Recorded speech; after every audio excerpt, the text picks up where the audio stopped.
the recording. So my name is Meg Albrink.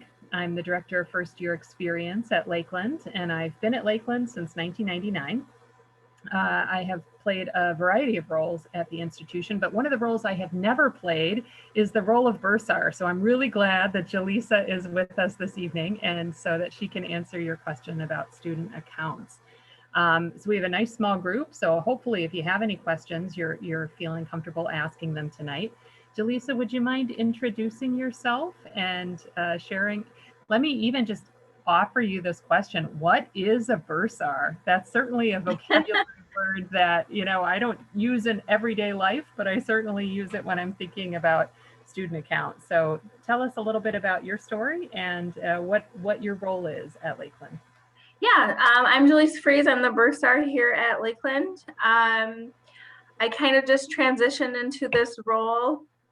I was the assistant bursar, and then we were transitioning and moving positions. So basically what I do is I just manage the student accounts and make sure everyone is up to date on their payments. That's basically what I do here. And I love to build relationships with students and meet everybody. I know that talking about finances and having, a balance on your account can be a scary thing, but I always like to tell students I'm not scary. And, just come in and talk to me, tell me what's going on. And I'm more than happy to help. And that is definitely true. Anytime I've contacted her, she's really speedy and responsive and very, very friendly. So I know that, families sometimes have difficult times talking to folks about finances, but I think I can assure you that at Lakeland, there's really friendly people to have those conversations with. So Jaleesa, what we've been doing with our Muskies Mondays presentations is kind of just starting with a brief overview of the presentation that you may have recorded. Some folks probably have seen it, some folks may not have seen it. So if a family is joining us who didn't have a chance to watch the video over the last few days, what would you say the most important takeaways from your presentation were, especially as we're getting close to the time when those first bills, those pre-bills are going to start coming due? Yeah, so the most important thing I would say is have your sons or daughters look out for their email.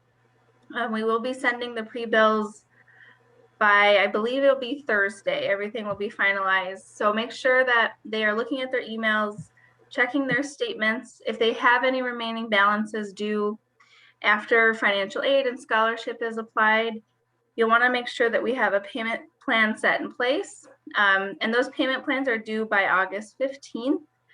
And then also, otherwise, you're welcome to pay the balance in full if there is one. And tuition is due by August 15th, unless you set up a payment plan.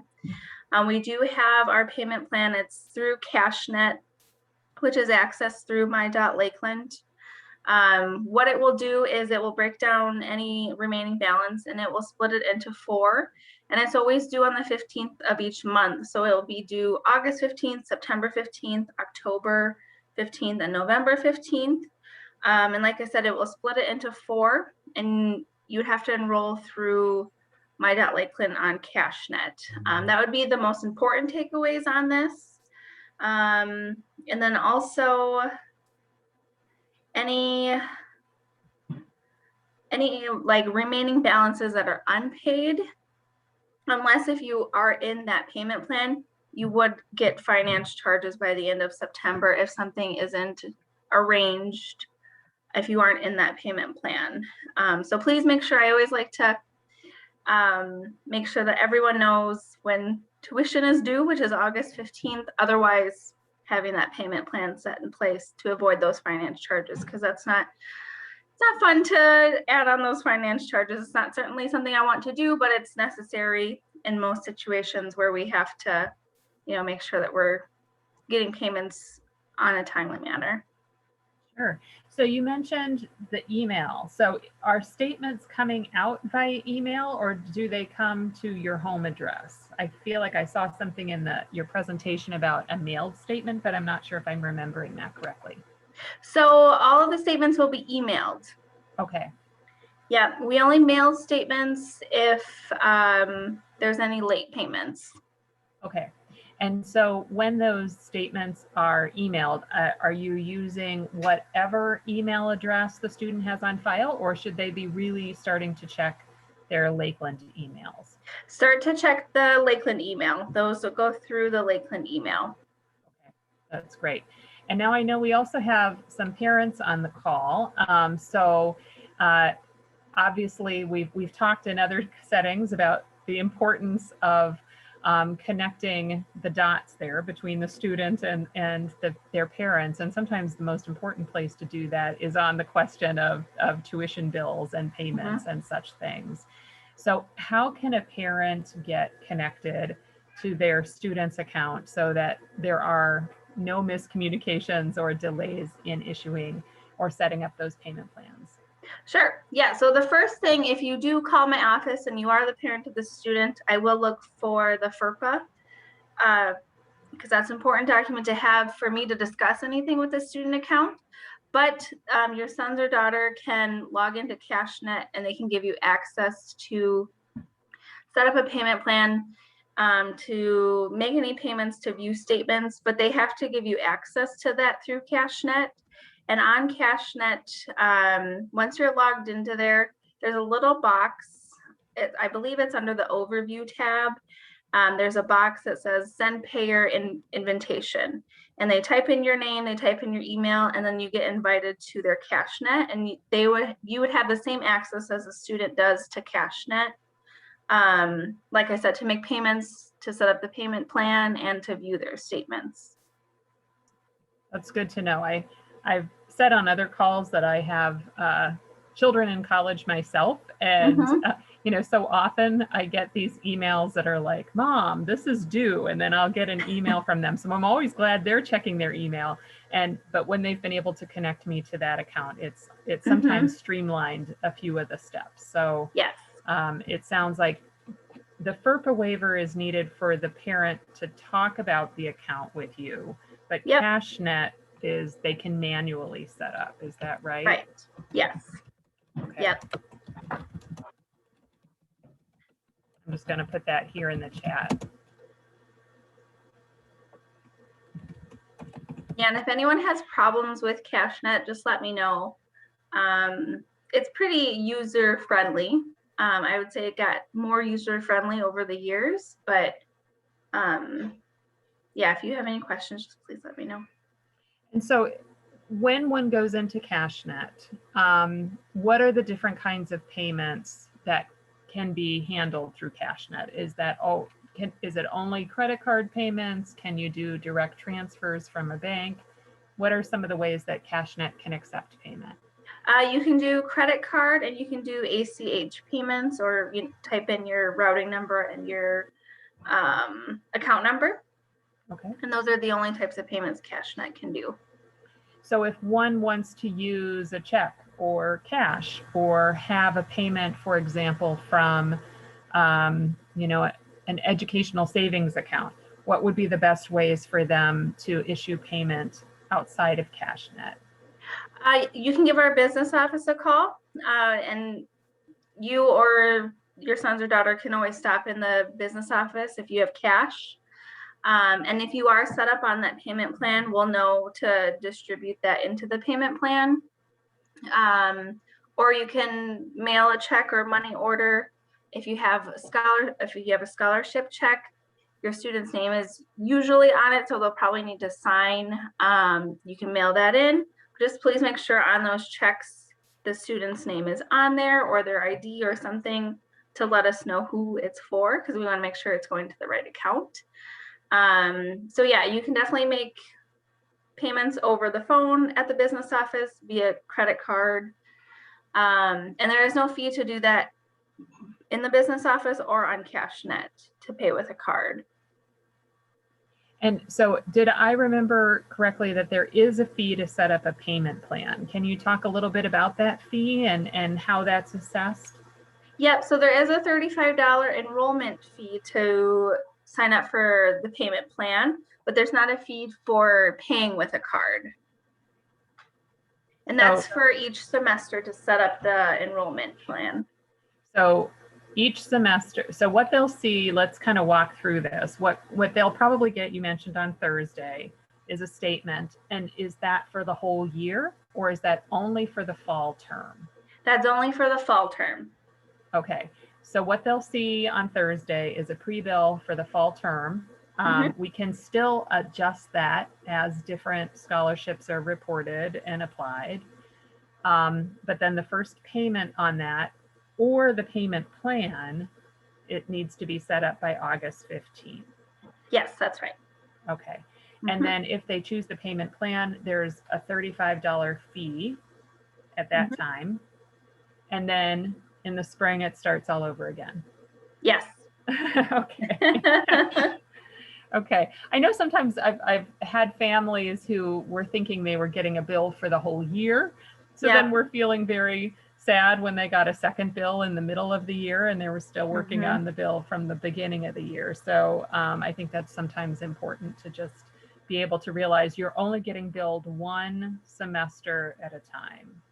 Right. Yeah. And so like for the spring payments, tuition payments for spring is going to be due August 15th, and then it's going to go through again the 15th of each month for those 4 installments.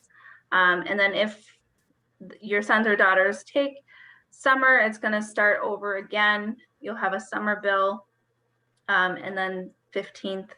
And that starts on the summer ones. The summer and the spring and summer overlaps. So your last payment for spring is May 15th, as well as the first payment due for summer is May 15th as well. A lot of the day students don't take summer courses, but some do. So just know that you might have an overlapping payment if you take summer courses and spring, if you're in the payment plan. That's good to know. So you've mentioned the business office a couple of times. Can you tell us a little bit about the services that are available through the business office and where they would find that on campus? Sure. Yeah, so the business office is in the William Kruger building, or the WAC building. It's on the first floor, and what's done is in there is Kim is in there, my colleague. She takes payments. She answers the phone if anyone has any questions. It's really a go-to spot if you need any information. And also students can pick up a refund check there if they have anything, or if they are getting payroll deductions, or I mean like a payroll check. You can pick up the checks in there. And then there's some, like events going on during the school year. Like for instance, we just had Six Flags. Some students were going to Six Flags, so they had to do a deposit. You'd make deposits there, like a $10 deposit or whatever it is that's going on. Yeah, that's basically pretty much what the business office does, is they take payments, answer any questions. If you want to know where someone is at, Kim usually knows where someone's office is. Can't think of much else. It's a kind of just a rigmarole of duties that go on in there. I know I've gone in there to mail a package. Is that so? Like if you have to mail a package home, she can help with postage. If you need to add meals to a card, does she do that?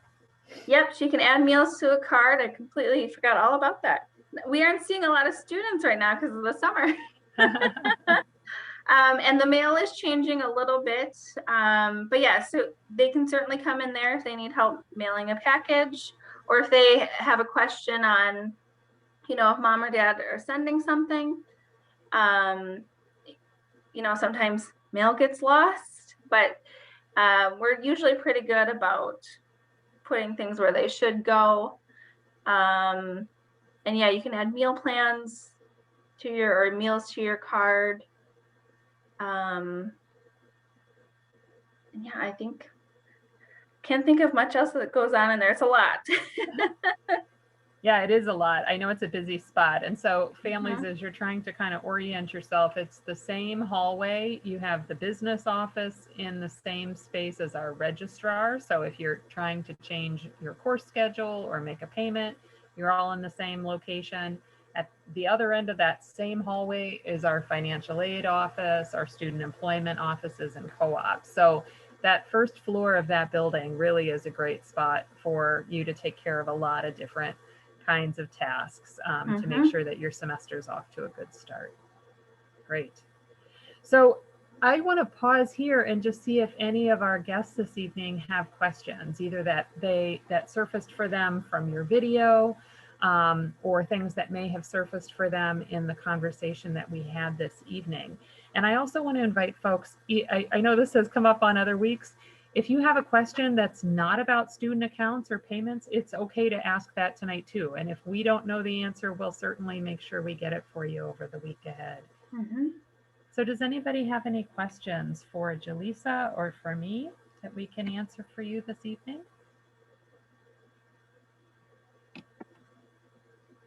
And feel free to just unmute and shout it out. You're welcome to do that. You're also welcome to use the chat if you're feeling like you'd prefer to type out your question.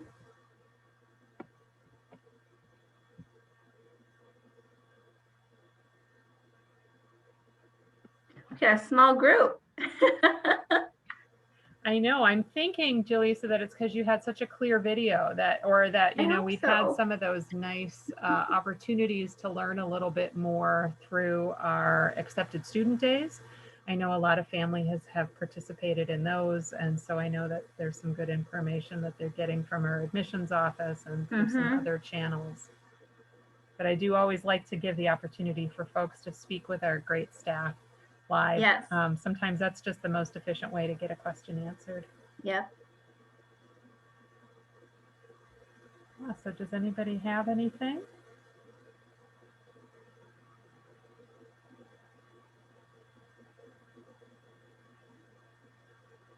So while they're thinking, Jaleesa, if I can ask you one thing.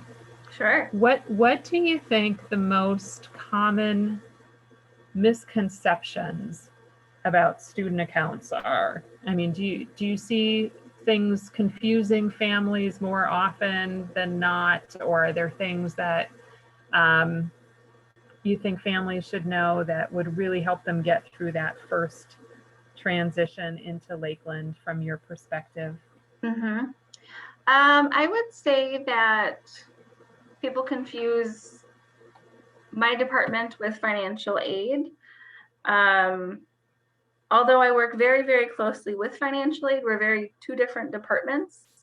I would say that would be the most miscommunicated thing of, because I don't know everything that goes on in the financial aid office, and they're very wonderful about answering my questions.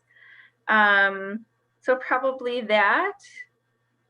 And then I think that would be the biggest one, is that, the bursar is not with the financial aid department, but we work very closely together. Yeah, it's two sides of the same coin, right? You need to pay this balance, and you're going to help receive it when it's put together, but financial aid is going to help you figure out how you pay for it. And that's a great point. We'll have our financial aid representatives with us in 2 weeks. So they have a separate slot too in the Muskie Monday series. All right. Well, we'll hang out a little bit if anybody's feeling like they'd like to ask their question a little differently. We'll stick around, but we really just wanted to make sure that folks had the chance to meet Jaleesa and to know her friendly face and her readiness to assist you all. And if you have questions, please let us know. You can either email her directly. And Jaleesa, what is your email? Would you like me to type it in the chat? Sure, that'd be great. All right, I'll give my extension as well. I'll put my email address there too. So if you have questions that you think of after the call ends, by all means, reach out to us because we're happy to answer them for you. We want you to feel like you've got what you need before you come.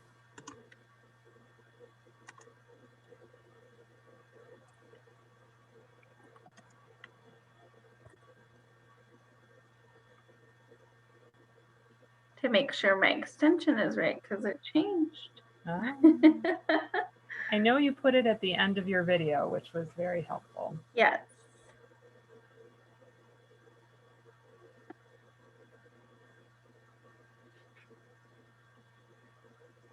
It's nice. I'm recognizing some names week over week. So I know that the folks on the call are getting some good information coming back.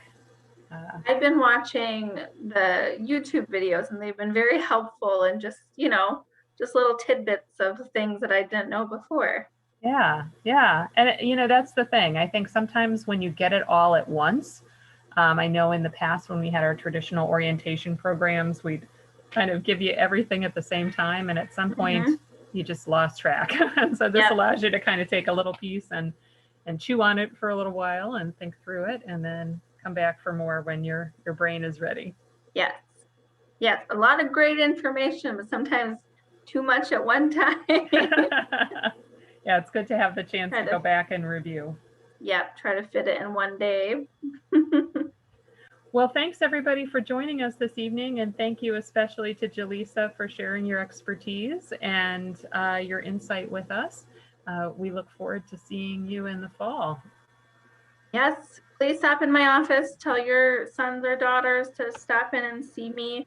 I usually have candy on my desk. So. But yeah, just again, it's a nice, the whole hallway is great and we're a bunch of fun people and we're all friendly there. So stop in and say hello. That sounds great. Thank you very much, everybody. Thank you.